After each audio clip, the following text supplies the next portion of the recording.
My favorite particle is the neutrino. In the standard model, there are 3 different types of neutrinos, one for each of the leptons. In 2015, the Nobel Prize was awarded for showing neutrino oscillations, where the neutrinos can change their flavor. Well, some experiments have found anomalous behavior of these neutrino oscillations in multiple different channels. The explanation? A theoretical particle, another, heavier neutrino, which does not interact weakly, and so is invisible to our detectors. The so-called sterile neutrino.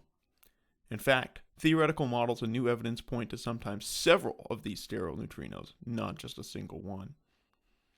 But if you want to confirm these neutrino anomalies definitively, you can't just have a couple of neutrinos. You need to have a bunch of neutrinos.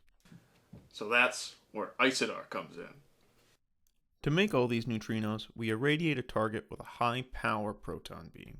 This provides high enough statistics to definitively evaluate these anomalies, as well as evaluate several additional models with more than one sterile neutrino.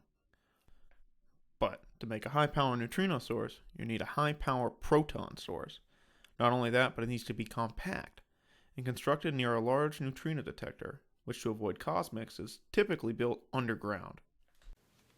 So we're designing a new type of cyclotron that is actually 10 times higher current than what is commercially available. The Isidar cyclotron. How are we going to do that? Well, we take advantage of 3 breakthroughs to higher currents. First, we replace the common H- and proton beams with an H2+ beam. Here's our lab. I've been working with the design and commissioning of a new ion source to give 2 units of current for the price of 1. This way, we limit space charge and emittance growth in our beam. Next, I have designed a transfer line connecting to a radio frequency quadrupole direct injection system.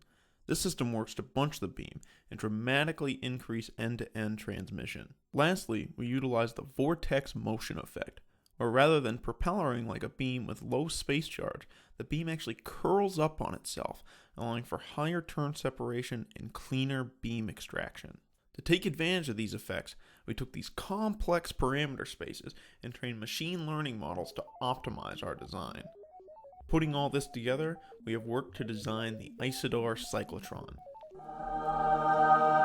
But here's where it gets really interesting.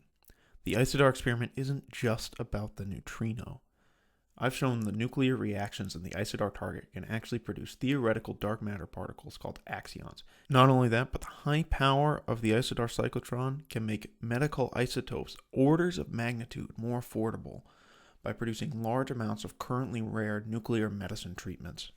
So the Isidar project is a broad and fascinating project. It's a clear example of an experiment that shows that there's a direct connection between the technology that can not only help us understand our universe, but also save people's lives.